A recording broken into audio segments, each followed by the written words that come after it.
Welcome friends, welcome back to the kitchen, welcome back to Sunday morning and the Old Cookbook Show. Today we're going to do a recipe out of this old cookbook called the Tea Time Recipe Book. This was put out by a company called Brown Polson. They manufactured things like corn flour and flours and flavorings and that sort of thing. And I've got quite a few of them. These all came from various donors to the channel. Thank you very much for sending these in. Undated, as are so many, especially the ephemera, never dated, although it does have Queen Victoria's royal warrant on the top. So we know that this was published during Queen Victoria's reign. You can only use the royal warrant while she's alive. You can continue to use the royal warrant after she passed, or any king or queen, but then you have to say on above it, you can use it for 2 years after they pass. You have to put above it, as they did on this one, manufacturers to the late Queen Victoria. So this is published within 2 years of Queen Victoria's death, this one. The next book is during the reign of King George. It has his warrant on top. I don't have any from Edward the Seventh. He was the sovereign between Queen Victoria and Queen George, I believe. He only reigned for like 7 or 8 years. Anyway, enough of that. We're going to make something called Eccles Cakes. And I've got this cookbook out. This is the Household Cookery Recipes, again, undated. And it has a recipe for Eccles Cakes. I looked through all of my English cookery books to make sure that the recipe for Eccles Cakes was pretty spot on or similar between all of the books, because I know how particular people get. I know that there's something called a chorley cake, which is, in my mind, if you dropped a chorley cake and an Eccles cake down in front of me, I would say, oh, it's an Eccles cake. But it's not, even though they're pretty similar. I know how particular people get. So we're going to do the recipe for Eccles Cakes.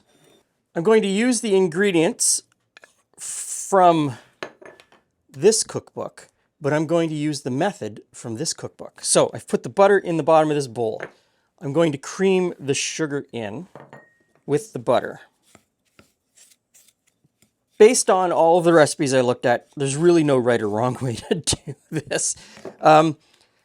This cookbook says to put a pat of butter on each of the puff pastry pieces. We'll get to the puff pastry in a moment. And then put the other ingredients on top. This one says to mix them all together and then scoop it in. And I think that mixing it all together is going to give me a more consistent product across all of the Eccles cakes that I'm making today. Next in is mixed spice. This is a spice mix called mixed spice. You'll see it come up in a lot of English recipes.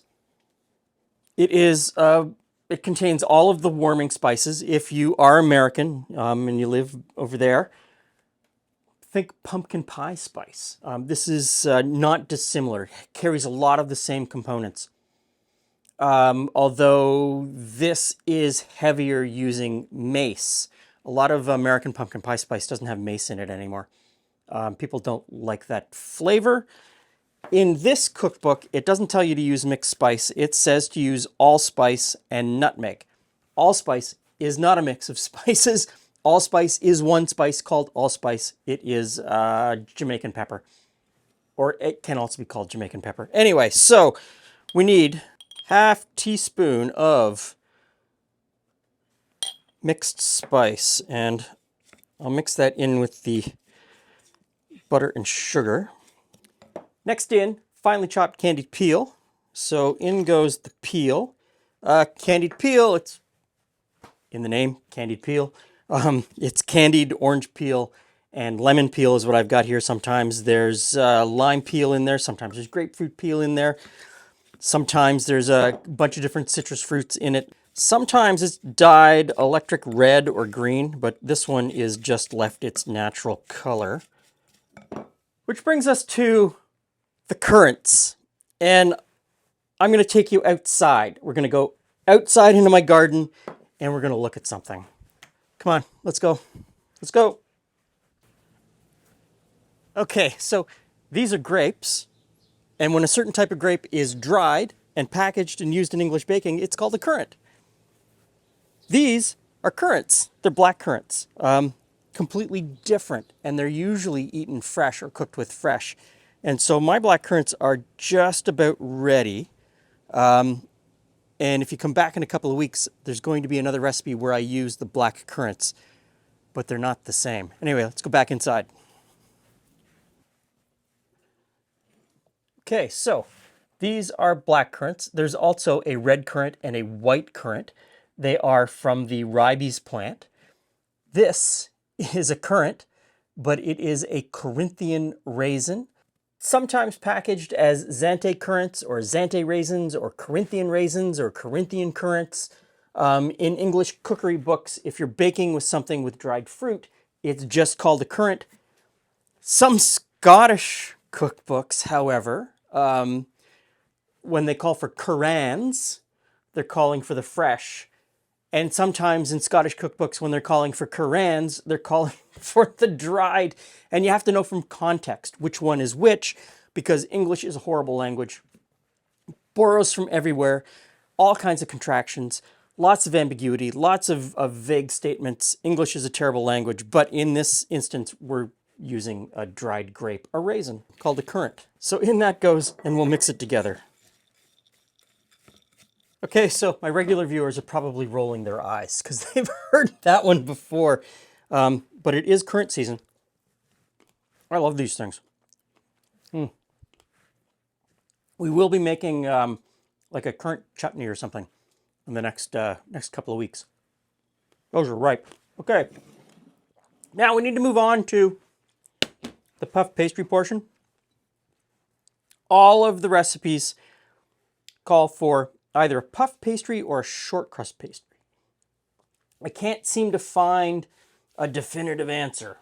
Let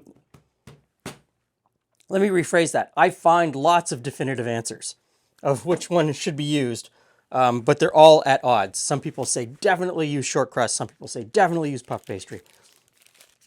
I'm going to use a store-bought puff pastry. I'm going to cheat. I have several videos about making puff pastry. One in particular that is really good, I will link to below. So I've made it. You have to, in the kitchen, you have to pick your battles. You really have to pick your battles.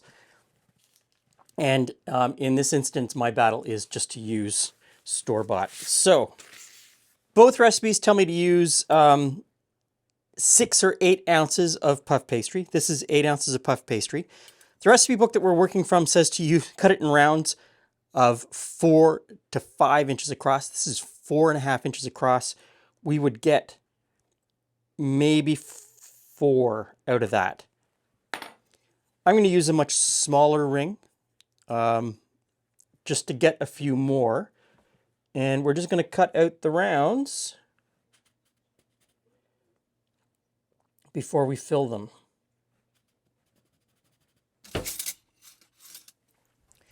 Okay, so I got 14 rounds, and I'm going to divide as evenly as possible the filling between the 14 rounds. All of the recipes vary in how much filling you're supposed to put in.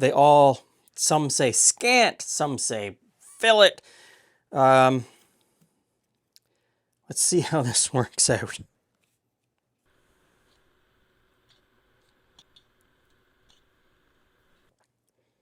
Now, the next thing is to close them up. I've done one off camera because I wanted to practice a little bit.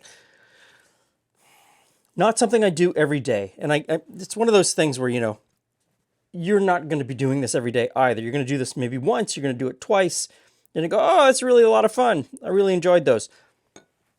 They're not going to be perfect. They're not going to be like someone who bakes thousands of Eccles cakes every morning in a shop and puts them out on display. They're going to be able to do them perfectly, or you would expect them to. At home, do the best you can. So with a brush, I brushed water around the outside of the round. The idea is kind of like a dumpling. We want to pull the pastry around the filling and close the filling up inside. And you're going to struggle. I'm going to struggle, but it'll be fine. You will get there. You'll get it closed up, and it'll work out. So just like a little pouch, like a little like a little dumpling. Turn it over and squash it down, just like that. Not that hard, not that perfect, doesn't matter. Gonna taste amazing. Get the pile in the center. Around the outside with a brush of water.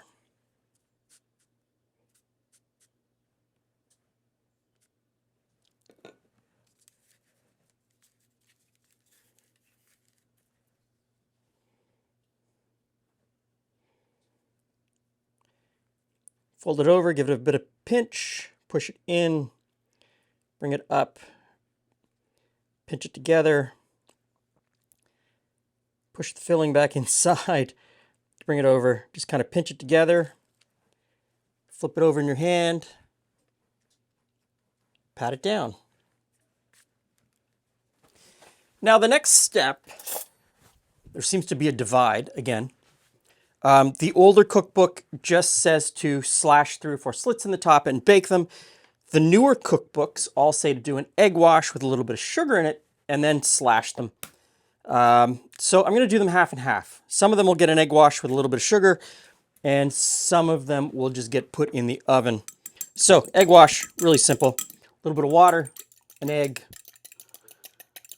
Just kind of beat it up. There you go. And then with a brush, just brush it on top.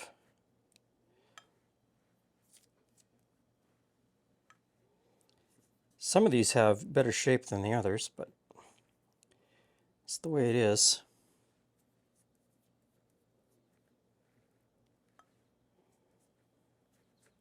A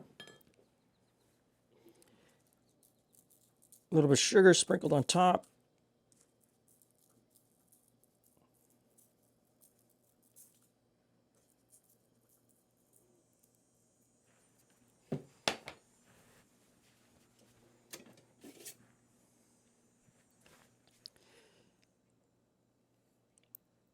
And then a knife. Cut some slits. Number of slits, pattern of slits, completely up to you. That's an artistic choice. Now the recipe says bake in a hot oven about 20 minutes. So I've chosen 450 degrees. We'll slip it in for about 20 minutes and see what happens. Of course, all baking times are an approximate idea, never written in stone. Hey, Jules.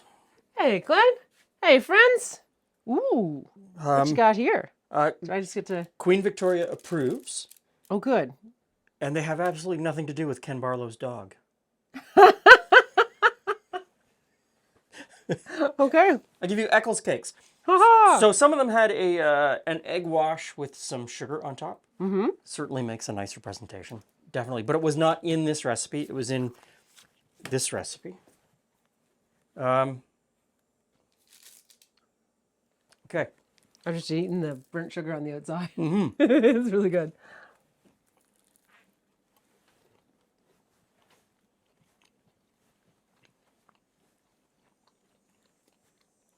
Puff pastry. Thumbs up.